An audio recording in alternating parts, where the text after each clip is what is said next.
Hello everyone, this is Janice, and today I am here with a pretty little birthday card that I made for some friends of mine that are having birthdays coming up, and I'm going to show you how I did it. So let's get started. The card base of itself is a piece of paper tray ink paper, 8.5 by 11, cut in half. What you do is you cut it at the, if this is the 8.5 by 11, you turn the paper on the long side, the 11-inch side, and you cut it at 5.5, and you end up with 2 pieces of paper for 2 cards. Okay, now the little shape here I got from Elegant Edges, and what I did was I wanted it to be a certain size, and so I'm going to show you what I did. I'm just going to do it again right here. If I go over here into Elegant Edges in my Gypsy, there it is. I'm going to select the oblong, and then I'm going to select Shift. It was this one right over here, number 19. Okay, now I kind of knew that I wanted it to be roughly, I wanted the 3 little images that you saw on the card to fit on a 3 by 4 inch kind of a square, okay, or not square, rectangle. So I took the shape and I unlinked the width and the height, and I went here on the height. I chose, let's see what on that one, I chose 4 inches, okay, and then it's gonna make it 4 inches, and it's really skinny, and then you go over to the width and say 3 inches. Whoops, I guess I chose the wrong 3 inches. Okay, and so as you can see there, that fits inside of that rectangle, and so I wanted it a little bit bigger, so all I did was I just kind of played with it until it was the size that I wanted. I think that's about what I did. I think I did a little smaller. Let's see if it fits over this one. Okay, yeah, so I think that's about right. It should be, let's see, oh, it's a little bit, it's 3.87. What it turned out to be is 3.87 by 4.91. Yeah, so it's a little bit smaller. But when you have this height and width unlinked right here, it's cool because you can just say, like, say if I want to make that smaller, I can just mess with the height and put it over here and just, you know, kind of make the height. I want it to be a little bit smaller, so I go down here to these little arrows, and that's exactly what it's going to do. And if I wanted to make the width a little bit bigger, then it would make it bigger. So you can basically essentially just customize your cuts. Okay, so I'm going to take that off because I already have the sizes that I actually want.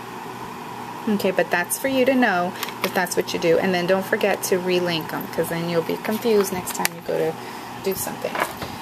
So here is my piece, and I cut this from a piece of designer paper. It's a My Mind's Eye designer paper, and I cut this in my Cricut. And I normally say don't cut, I just don't cut pattern paper in it, because most pattern papers just rip. This was not a very intricate design, so this worked out for me, and I put my blade down to 3. The blade inside the machine, I put that on 3, so just so you know, and I would slow it down and all of that. But this paper, look how beautiful it is. I've had this for a very long time, and I didn't even realize I had it. I forgot about it, and Robin was making a beautiful card at the last crop that we were at, and I was complimenting her paper, and she said, well, you have that same stack. So that's why, my friends, I need no more paper. Okay, so let's see if this works out, because the last time what I used, in case you want to know where this paper came from, this was Recollections black and white cardstock. What is it called? It has like a toile and it's different patterns like that. Just very elegant. And so I used that, and I love it because it's a nice stiff cardstock. But I just wanted to try this cardstock. I mean, this is not cardstock, this is pattern paper. So for my purposes, we'll see if it works out. I'm going to need my big bite, and I'm going to need my 10-point ruler. Or really, you know, any ruler will do, but I like it because it has a center, it has a 0. So you can do a centering. Let's see if I can, oops, sorry. Okay, you're not going to be able to see this because it's black and the lines are black, and so is the paper. What I'm trying to do is try to center this the best I can, and I'm going to try to make little holes. And you know what, you could really eyeball this. This is not, you know, necessary, but so sometimes I get in these moods of being really precise, and I don't know why. Other times I just eyeball stuff. Are you that way? Or are you just precise all the time, or sometimes you are and other times you're not? Okay, so I am going to punch the hole.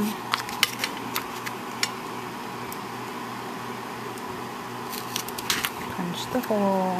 Okay, and our ribbon is going to go through there.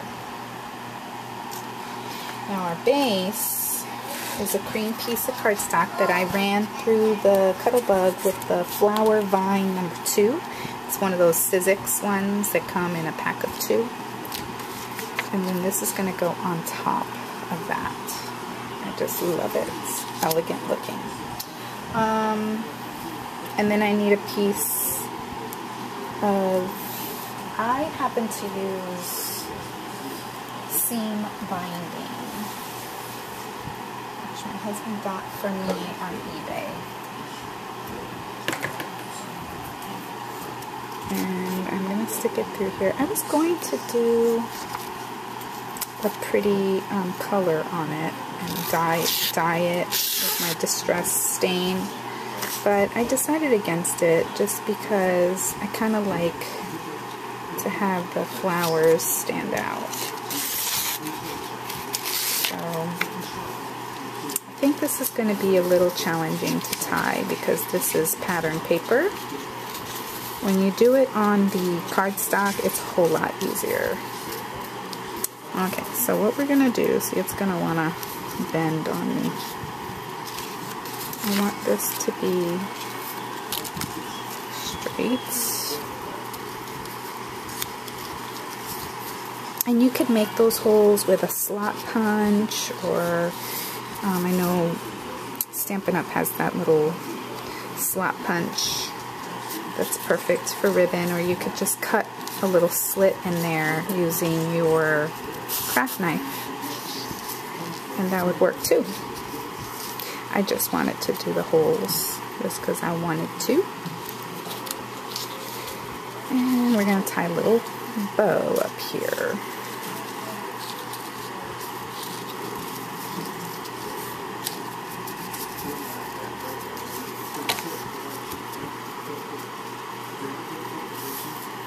An idea.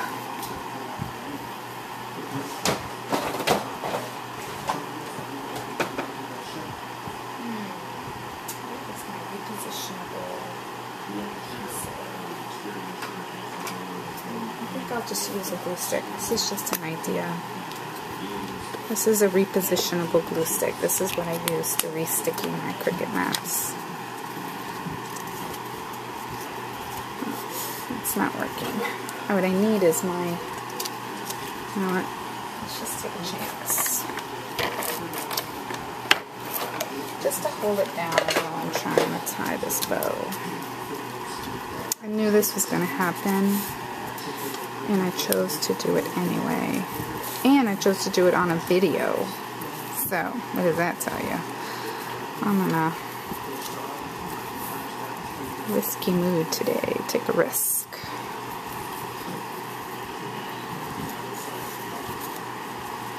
But these are real challenges that we all face, so at least this shows you kind of what you can do to combat these challenges.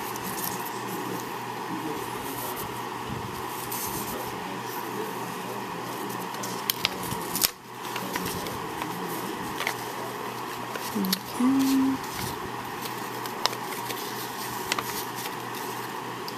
Now trim it, and we can get to the fun part, which is doing the inking and stamping. Okay, so I'm going to go ahead and add more ATG back here.